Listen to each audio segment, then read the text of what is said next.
Welcome to another edition of Old Grey Mayors. I'm your host, Rob Deutschman. My guest today was born in Ottawa. Like many, found his way to this area via the university route, first as a student at the University of Guelph, and then transferring to Wilfrid Laurier University to finish a BA in 1966. He completed his master's at the University of Waterloo and PhD at the University of Toronto. He came back to Laurier to teach sociology, first in a summer program, and in 1974 was teaching full-time, and later appointed the assistant dean, and he continues to teach there today. When he came to the Twin Cities, he chose to live in the downtown core of Kitchener. He got involved in a local development issue, which eventually led to his election as a councillor for the downtown ward, a familiar theme for many of our guests. He served 3 terms as a councillor through the 1980s. He then ran for mayor of Kitchener. He ran in 4 mayoral elections, twice unsuccessfully against the incumbent, Dom Cardillo. His third time was the charm against a stacked field, which included Carl Zare and Will Ferguson, but no incumbent. He was the mayor of Kitchener from 1995 to 1997. He then lost his re-election bid to Carl Zare. He was fighting for the downtown core long before the Economic Development Investment Fund, before the tech boom and Ion revival.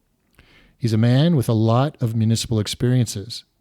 He is Richard Christy, and he's an old grey mayor.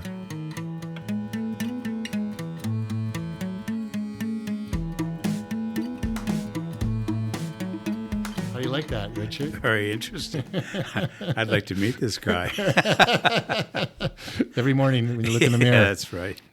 So, Richard, it's interesting because, for many people that will be listening to this podcast, they'll know about Kitchener more from a 1990s forward perspective. And some people often aren't too familiar with downtown Kitchener in the 1980s or the 1970s. And you are, in a sense, a living historian to what it was like during those times. So why don't we start with when you came back to Kitchener, we'll say, after your PhD, and you chose to live downtown Kitchener. And why was that? Well, while I was at the University of Toronto, I saw a trend in which people were moving out of the suburbs down into the downtown of Toronto. And they were gently reviving some of those particular communities. So when my wife and I moved here, we asked a real estate agent to show us the downtown housing areas. Right. And she said no one lived in downtown anymore. The agent said that. That's right. And because you're a university professor, you'll want to live in Westmount. And I said, no, I would like to live in downtown Kitchener. And therefore, I had to argue with her in a way to show me the available housing stock. And I found 2 houses, one on Erin Street and one on Frederick Street. Right. And I chose the one on Erin Street. Eventually, I decided that this community was ideal to raise a family. And the next sequence of events was that I bought a second house, selling the first one, and renovated it. Both houses were held by developers. Right. Because the developers in Kitchener-Waterloo decided that the area around Queen, Erin's, Ellen should be redeveloped into high-rise buildings. Well, this was in mid-70s? 1970s, yes. Yeah. And so these houses were being starting to deteriorate. Right. And I worked at the university as a professor, but spent a good deal of time doing the renovations in both of the houses. Yourself? Yes. There you go. The big problem of renovating is that neighbors would stop and say, what are you doing? Or we like the color scheme of your porch. And all of those issues took time. Yeah. And I eventually learned that there was a neighborhood association. Right. So before we get to the neighborhood association, I just want to ask you, what was your impression of downtown Kitchener during that period of time? Well, I liked the diversity. I liked the fact that the community had older senior citizens. 1 or 2 neighbors were younger with families, some professional. What scared me in a way was the assumption that downtown cores weren't livable. That was the general perception for Kitchener during That's that period of time. But my experience, my wife worked for the ophthalmologist who was in charge of the Toronto Maple Leafs, and he moved from Willowdale down into the downtown core, Right. because he disliked the commute, and he bought into a neighborhood that is now the Parliament community, and lived beside two halfway houses. So that was the experience in Toronto. That panned out in Kitchener for you and your wife? Well, that was, if you like, the vision. But also the other vision was that major cities like London, New York, Paris, they have viable downtown communities. Right. I think the real estate agent hit upon a very interesting comment. No one lives in downtown Kitchener anymore. Right, right. And therefore, the houses on Margaret Avenue, which had been houses by executives in Yep.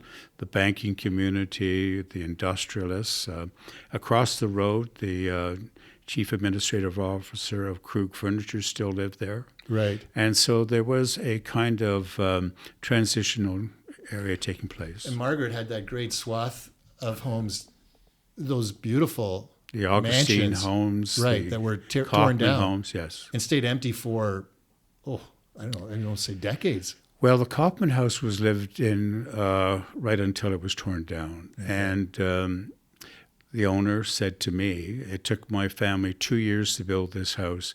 It took them 2 hours to bulldoze it down. And I really regret that I Yes. didn't. I think if he had held on to that house for about 5 more years, Right. he would have seen people moving into the neighborhood Yeah. and wanting that particular home. Actually, it just made me think about the old city hall. Could we have said if they would have held on to it for 5 more years, it might have been saved. But we'll get to that in All a right. second. So, okay, so you're downtown, and you've had the experience in Toronto. You're immersing yourself in the Kitchener downtown. You're finding it not as the realtor had suggested with her statement, and you get involved with a local community group. I got involved with the Civic Center Neighborhood Association, which was a citizens group, which had experience in terms of addressing issues on recreation. There's Hibner Park, the restoration of Hibner Park, questions about the secondary plan. That was that the city was going to review the zoning criteria for that neighborhood. Right. And the big push was to move it from high-rise, commercial, residential to multiple dwellings. And that's where the neighborhoods were actually keen And to just do. for the listeners, that area would be bounded by It was bounded by, Weber? well, let me just think about that. It was Victoria, Yeah. Weber, Frederick, Yes. Lancaster. Okay. Yeah. That area. Yeah. Okay. And Hibner Park is that the smallish park? That's In the center of the yeah, community itself, right. at Okay. the bottom of, on Aaron Street. Yeah. And Maynard Actually, that was Avenue. just subject to a recent cycling path, a counterflow that was set up to allow cyclists to come downtown and move counter to traffic. So what was the issue then that caught your attention? Well, I eventually was elected the president of the Neighborhood Association, and my job was to go to City Hall to speak before the planning committee and then eventually council. And the more I did that, the more I realized the mayor of the day and the councillors knew nothing at all about the community that had emerged in that area Interesting. and didn't particularly care. That was your sense. Well, of course, because in 1960, the planning department wanted to intensify the whole community. Yes. They wanted to build a St. Jamestown in the Toronto version of St. Jamestown, Right. tearing down house after house. And they built the Queen Street high-rise and the Margaret Avenue high-rise. Yeah. But they were proposing that it would go down Roy Street and Aaron Street and Margaret Avenue. Okay. So there'd be a lot of high rises. Oh no, I mean today we're seeing a lot of condo development going Yes. on in the core. which people are saying is a positive thing. It is a positive because In the right place. In the right place along major corridors. Yes. But it was my observation that the viability of a neighborhood downtown depends upon people living there to be the eyes and ears of the community. Right.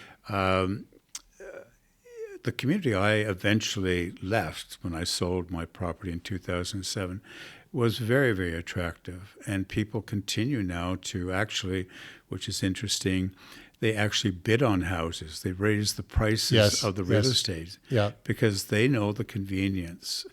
And we were able to maintain the school, Sotheby School, able to maintain the parks, as I mentioned, to encourage a new development.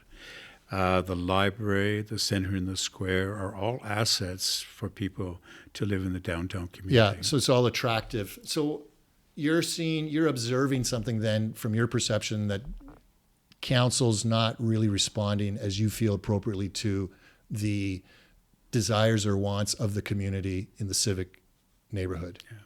My PhD dissertation was on cultural and social change. Right. And I focused on the changes in education and manufacturing. But also I observed that people had to have a sense of community. In sociology, it's one of the most difficult things to identify and maintain. How do you have a community in an extensive urban center? And so one of the things that you note, and I noted too, and the literature notes, is the increase in marginalization, anonymity, crime, whether it's petty theft or murder, that occurs in neighborhoods where people don't care. So to care for your community, yes, as I would suggest Kitchener and Waterloo historically have, is to make sure that people identify with the community they live in. So as you were advocating on behalf of your neighborhood association, the Civic Neighborhood Association, and making your presentations to the city of Kitchener, was there a particular issue or just a general sense? Like, was there a particular issue that you could recall that you were advocating on that was contrary to what they were trying to bring about? Well, it was all controversial by the 1970s. The Planning Act of the 1960s was to tear down and build high-rise. I don't think anyone foresaw that people would like to live in a downtown community. And I don't understand that in a way, because when you look at the cities of London, Paris, Rome, people take pride in being right in the community. Sure. And that's where the most valuable real estate is. Well, not to get too deep into it, but the rise of the suburban culture started to have the perception that people were moving to the suburbs, malls, shopping malls in the suburbs. It's that whole car culture, essentially not recognizing the importance of the walkability of a community. Yeah. And also, I think that had the councillors of the 60s, that is, educated in the 60s, had their way in the 70s and 80s, they would have loved to have seen high-rise. The intensification, I think, has to be subtly balanced. So I'm taking great encouragement by seeing some of the condos that are being built in Kitchener. Yes. Outside of that residential area right. of Victoria Park and Civic Center and Frederick Street community. They don't endanger people living there in low-rise or semi-rise buildings. Those neighborhoods. So you're seeing them go up on Charles Street, for example, opposite the park. Victoria. You're seeing the one on Frederick Street across from the courthouse that's going up. So they're not tearing down single-detached century homes to create the space. And as part of my career as a counselor, I was on the downtown Kitchener Housing Corporation, and we did infills.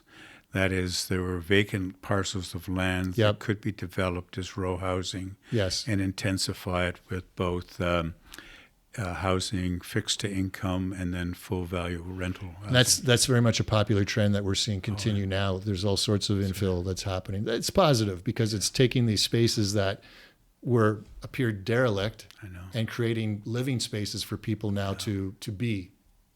Well, I learned a lesson from one of my friends who was in the development industry in Toronto, because he was part of a consortium that was redeveloping a junkyard at the foot of the street I lived in. And he said, Richard, if you would even put in a down payment on that, the price is raised by $50,000 to $75,000. You wouldn't even have to move in. Oh, really? And you would have Yes. made your money. Yeah, yeah. Because that's the way in which major Right. cities were moving. Right. Not that Kitchener was a major city of that nature, Yeah. but it was a good-sized city that needed more infill. The issue, and we're not going to get into this today, is what we see is with gentrification and Yes. the lack of affordable housing options for people, and that's a real concern that's been going on probably over the past decade, and particularly intensified by the Ion development. That's right. And what's going around stations. But now let's go back to you've done these presentations, you've gotten to know the community, you've seen the eye of the counselor, so to speak, and what you're dealing with. So when you ran then for the first time in 1980 as a counselor, was it you were up against an incumbent in that situation? Yes, I was. Villemer. Oh, okay. Mr. Yes. Villemer, Yes. right. Yes. My neighborhood association asked me to run twice before I said yes. Oh, okay. Living in Ottawa and growing up in Ottawa, I always was mindful of politics. Sure. But at the same time, to put your name on a ballot is not the easiest thing to do, especially if you have a family. Yep.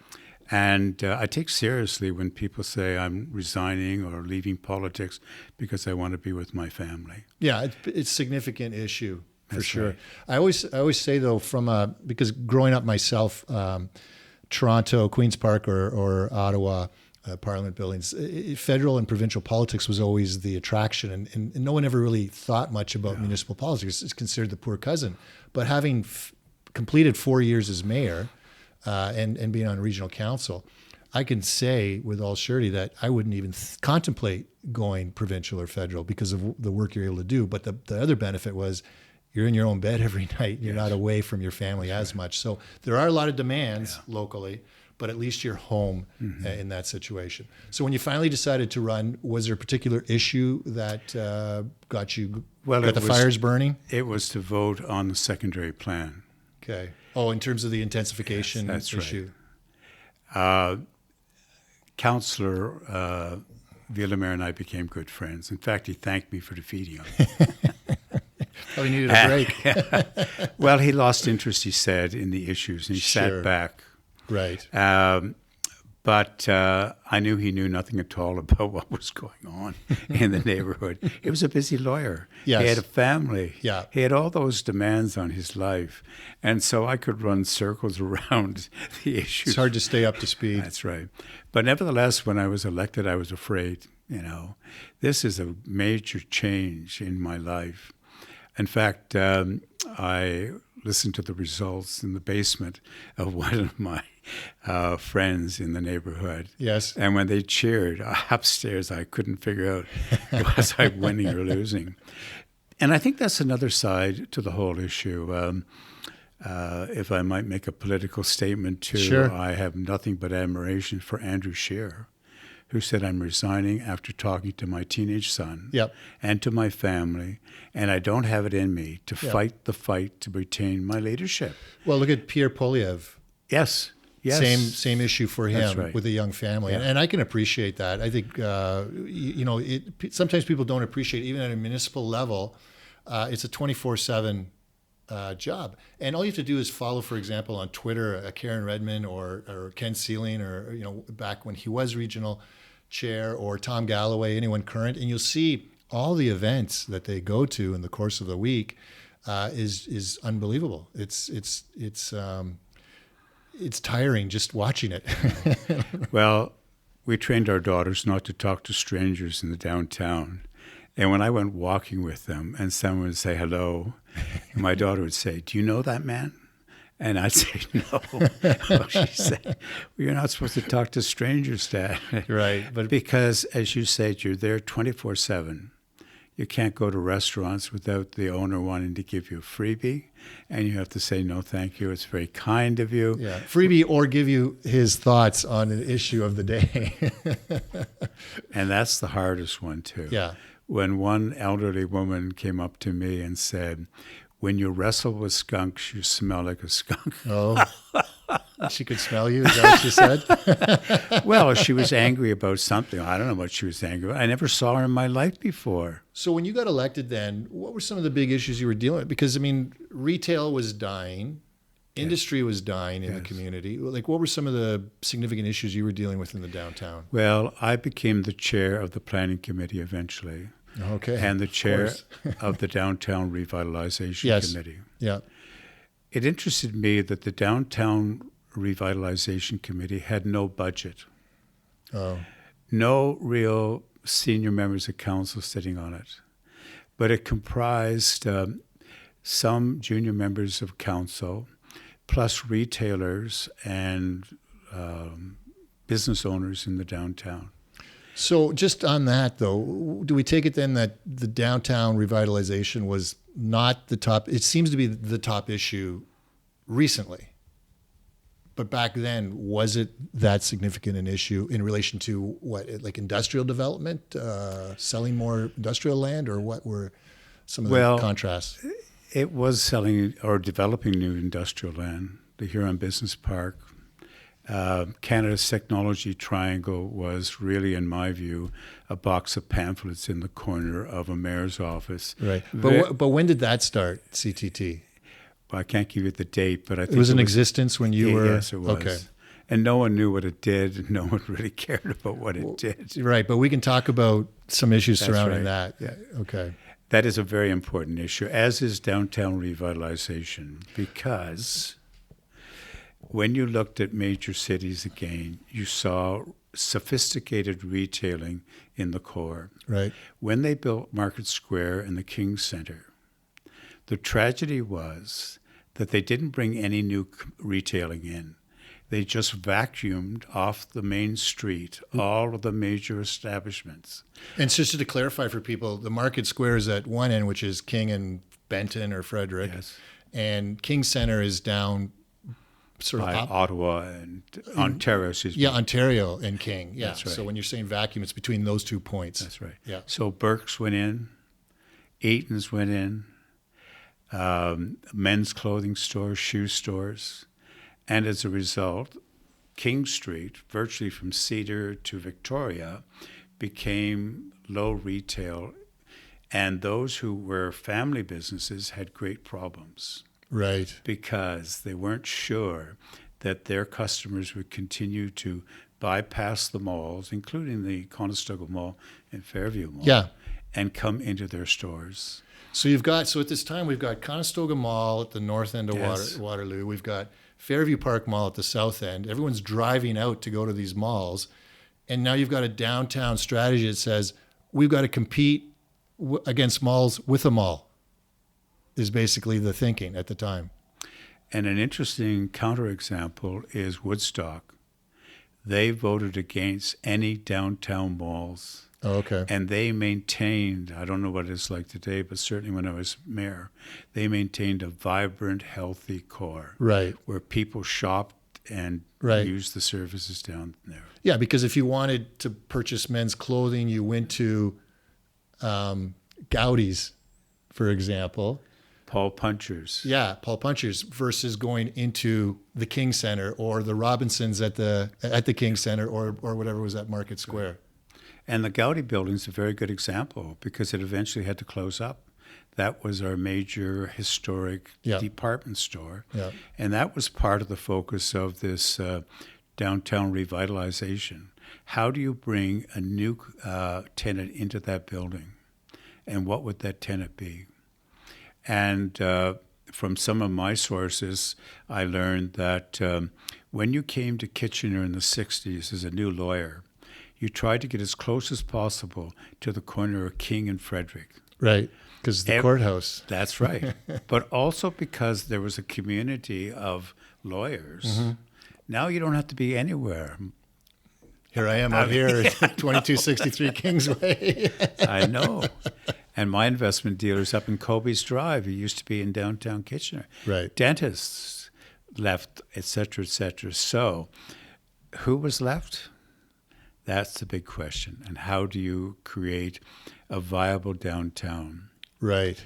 So in terms of my term as mayor, which we'll talk about later. Yeah, I just want to go back to council though. But it's very important to know because there was this, if you like, neglect of retailing.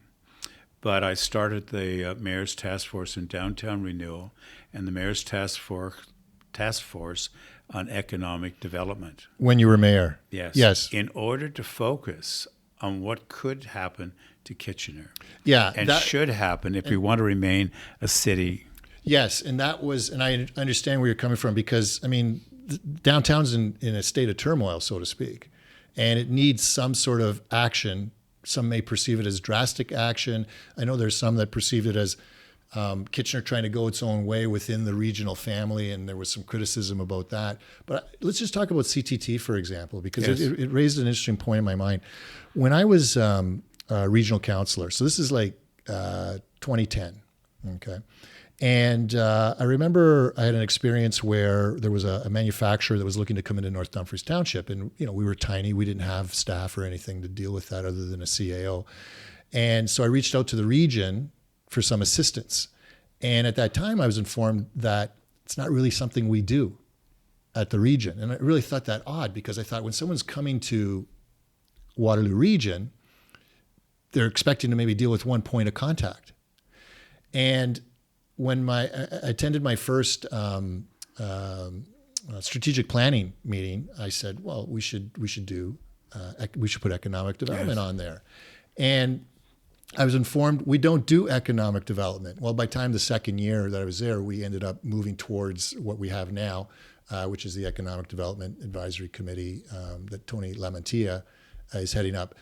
And CTT was set up because while every city had their own economic development office for local domestic development, they could all agree that we'll use CTT as an international tool. And that's where Guelph was involved at the time. And I understand what you're saying. It was sort of like a half in the water, so to speak, situation. Yeah. Well, it's been my experience that it should be a balancing act between the municipality and the region.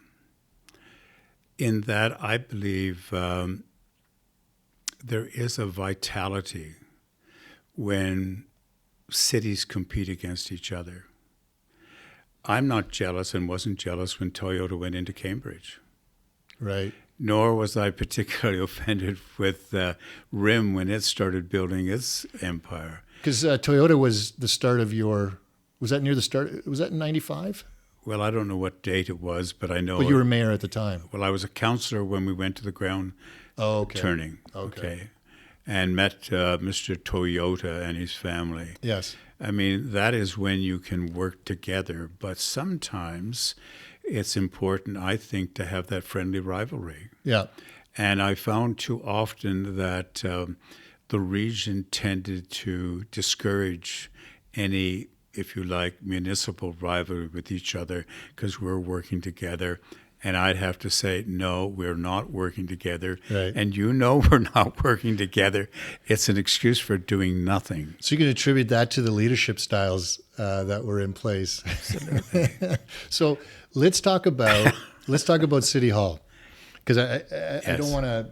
All right. I want to get that into as part this of the podcast. Downtown Revitalization Committee, we eventually came to the conclusion that the city of Kitchener had to either renew its tenancy with the Oxley Tower or build its own or move. And let me just, before we get to that, just for our listeners to understand the background, we had what everyone says is a beautiful old city hall. Yes. And it was torn down, save for the clock tower. Yes.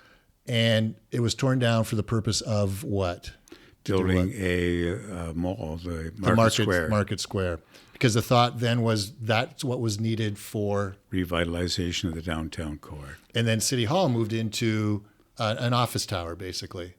Built across the street. Was it the whole tower, or there were other tenants, but we had most of the room. Right. And so the council chambers, everything was all in that tower. Okay, continue.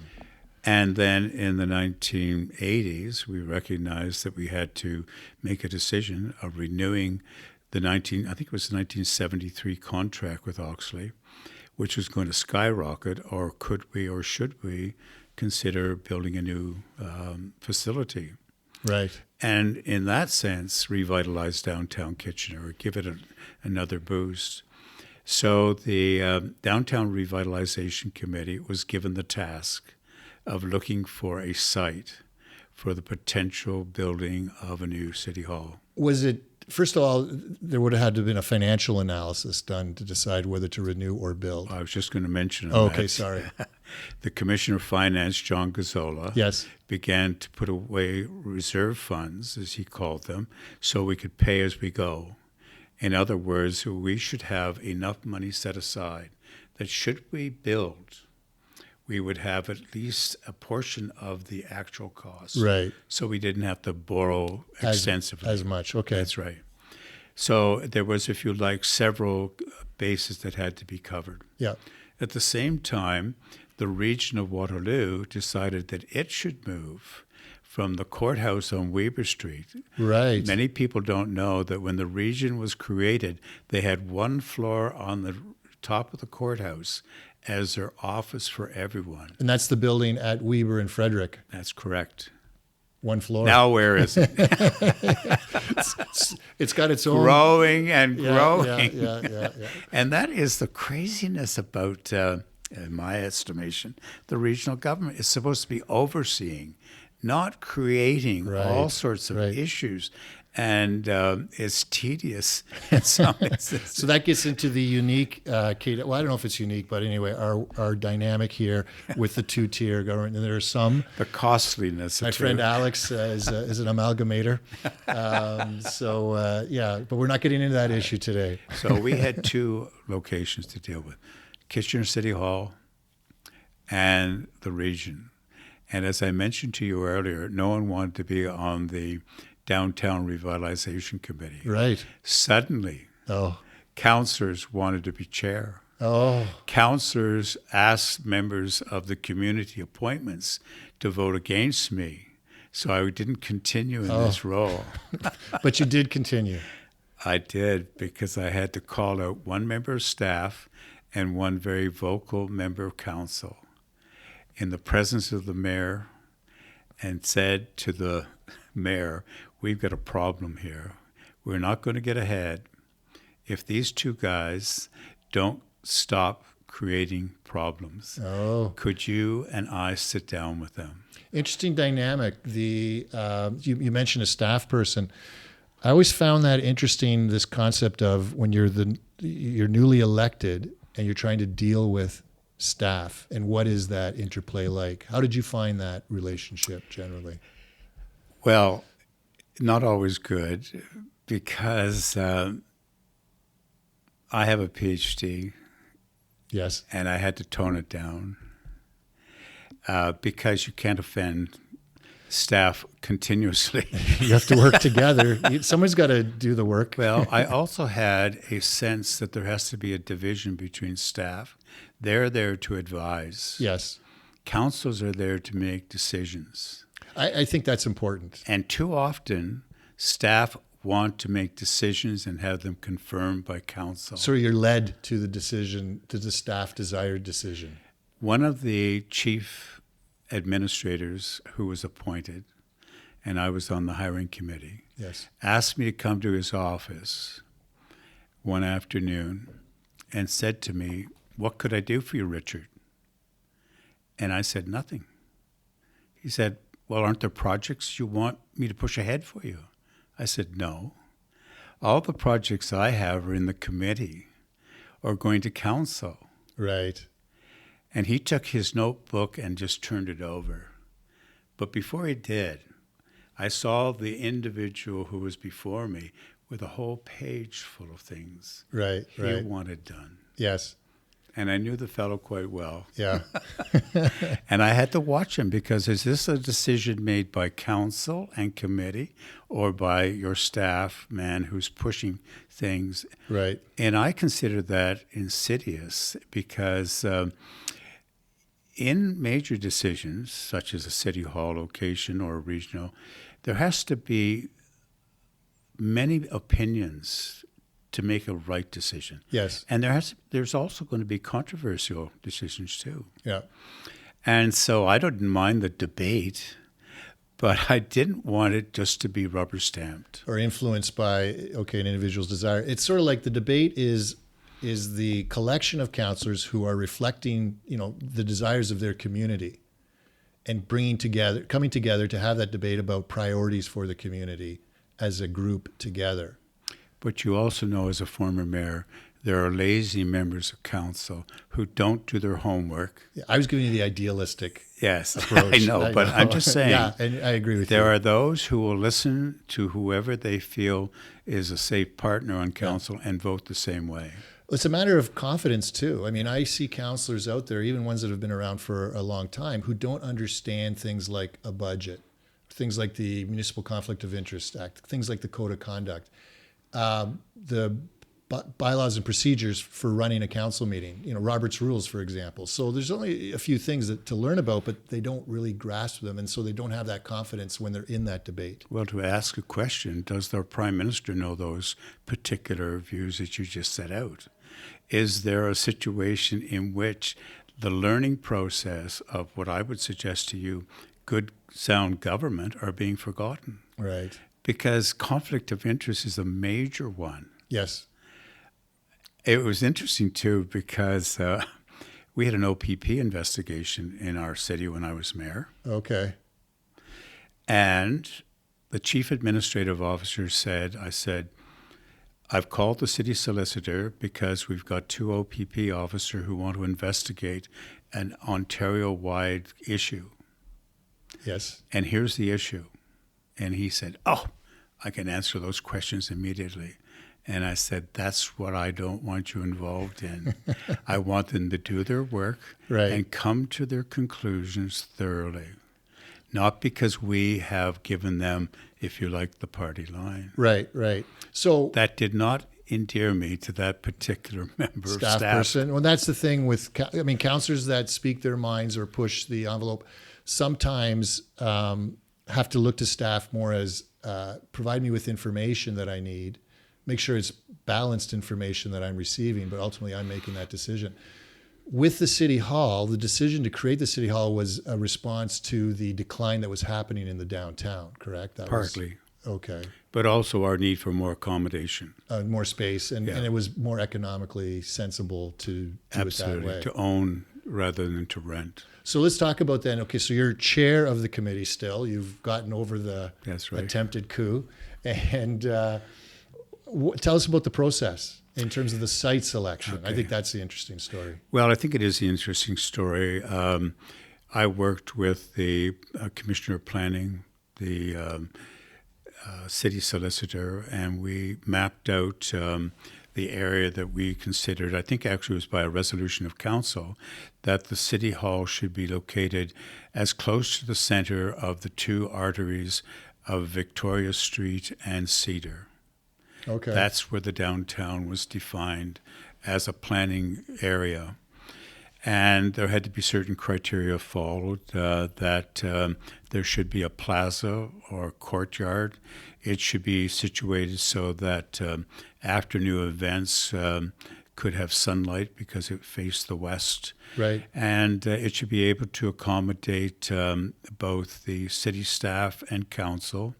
At that time, in the Oxley Tower, there were two offices for councillors, which they shared. Oh, okay. One office for the mayor, a couple of boardrooms. Right. And, of course, that got out of hand in a way because everyone wanted an office with a view. Oh, okay. At the new place, you mean? Yeah, with a view with a courtyard. I subsequently heard that those who got the best locations with the best views were those that supported the architect's original designs. Oh, okay. And those who got moved to the other side were those who kept criticizing whatever was taking place. But let's get back to... It also had to include parking, underground parking. Okay, yes. So I think there were something like 50 sites that could accommodate a building with those criteria. 50 sites? I think it was. It may be fewer. Right. And so on a Friday afternoon, I think it started at 1, we met in the boardroom to discuss all these options, and it was going to be a round-robin voting session. So just prior to that, I mean, there would have been reports to council in camera, of course, right? Yeah. I mean, because you're talking about purchasing land. Right. Yeah. And one of the criteria I had was that this should be a decision by members of council, and therefore no senior staff should be allowed in the room. So that you wanted, I mean, ultimately everything's a decision of council, but while you were in camera, you didn't want senior staff in the room. Because some members of council hadn't read the documents that you point out. We're known for actually following leaders. Staff leaders. Yes. What that person says, they could change their mind in a minute if a staff person said, "May I just suggest something?" Okay. That's what you were dealing with. So I said to Mayor Cardillo, I would like you to make an announcement that senior staff should leave. And most of them did, except for one individual. And I had to go back and I said, the chief administrative officer hasn't left yet. Could you ask him to leave? Well, you even wanted the CAO to leave. Did you leave the clerk? The clerk stayed to take minutes. Yes. Okay. So did the CAO leave? Yes. So it was just a meeting of members of council and the clerk? Yes. Okay. That would be unique. And we began a process of voting for the sites. First of all, on recommendations for council, I vote for site so-and-so. I vote, and we kept going around the table. And we got down to 2 sites. How many votes? Oh, I couldn't tell you how many votes. So I was leading a... Everybody was watching the black smoke go up the chimney. Yeah, I know. And people were getting tired of this, how are we getting this consensus? And one member of council came up to me and he said, "You better change your mind, Richard, because so-and-so is not going to vote for that site." So your mind was set on where? Where it is now, Center Okay. Block. What was the other popular, Cedar sites? Street Cedar Street. and King. Okay. First of all, it's not in the center. Revitalization was supposed to, if you like, encourage retailers at both ends of that retail district. So King and Cedar is where the current Market is. Kitchener Market is. Yeah. Okay. Not large enough. Doesn't have it does have a bit of a courtyard at the front of it. Sure, a bit. Yeah. But nothing as we envisaged it. No. Yeah. And I said to him, well, if that's the choice you're going to make, I'll vote against this and argue in council against building a city hall. He went back to the end of the table and said, I vote for Center Block. Your site was called Center Block. And then one other councillor said, I was just about to do that. Okay. So you swayed them to come back to... Well, it was either between those 2 sites. Which one would you have chosen, Bob? I agree with you. But obviously somebody had a preference for the other. What was the preference for the Cedar Street site? I don't want to tell you how stupid he was. But. Okay, all right, that's fine. Not holding back. Eh? Well, but there must have been a reason. Here, I'll tell you. Yes. The reason was anything Richard proposed, I disagree with. Oh. Anything you want, I don't want. Okay, so is it one of those those petty things. Yeah. Okay. And I mean... I understand. I mean, it's, I don't know what to say other than that. I'm thinking of that play, 12 Angry Men. One guy's holding out and eventually everyone comes your way. Well, this phrase in Australia, the Australians say we cut down the tall poppies. If anyone proposes something of a leadership, we give them the axe. Right. That's no way to build, in my view, a city, a province or state, or a nation. It reminds me, I took an economics course at Laurier, and it was Japanese economics when it was. This was like in the mid '80s when that was all the rage, and there was a saying about the nail that stands out gets hammered. Well, as a sociologist, I know the work of the industrial sociologist Saint-Simon, and he argued that in the industrial period of Europe, there is a need for a perfect meritocracy, that people have certain talents, right, and they should be allowed to work with others with that same predisposition. And together, all of these areas will work for the benefit of everyone. Yes. And it's hard to get that view in a competitive, individualistic society like ours. Some people say, if you win, I lose. No, we both win if we can work together. Yes. With a little competition. Yes, and that's why I think there should be several economic development offices working to bring people into so you have this. So if there's a bit of a theme here, there's the concept, and we didn't really get into it, and we will for another show to talk about the economic development and the competition within that. But within the selection of the City Hall site, there was a competition. And ultimately, through this competition came what I think a lot of people would say is the correct site. Yes. So and in my view, then we called in senior staff and we said, Council would like to propose a special council meeting. We have decided, and it should read as follows, that it'll be built on the center block, bounded by these streets. And the interesting thing is, no matter how many sites were proposed, some couldn't accommodate a facility like the City Hall. Sure. Including Cedar Street area. Yeah. It just couldn't accommodate it. So then we had this proposal to have a national competition for the design of the site itself. So on that point, what I want to do, Richard, is we're going to end the podcast today. Yes. I feel like I know there's much more that we're going to talk about, and I'll have you back another day to talk about not so much that, but just looking at your run for mayor. Yes. And actually why you ran for mayor, because sometimes some might say, well, as a councillor, you seem to have a lot of influence in what was going on at the time. And we'll talk about that whole interplay between council and mayor, and also speak about the economic development concepts that were going on at that particular time. Okay. But I want to thank you for coming in today to join me in this podcast and provide, I think, some valuable information for our listeners about Kitchener in the 70s and 80s, and a little bit of a look into behind the scenes on the City Hall that so many of us love today. Yes. Well, thank you very much. Thanks for coming. Glad to be here. So I want to thank everyone for listening to this podcast today. And as usual, if you have any suggestions or people that you think you would like to hear me interview, please let me know. DM me anytime. And I want to thank my good friend Alex Kinsella for making all this magic happen. All the best.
Welcome to another edition of Old Grey Mayor's podcast. I'm your host, Rob Deutschman.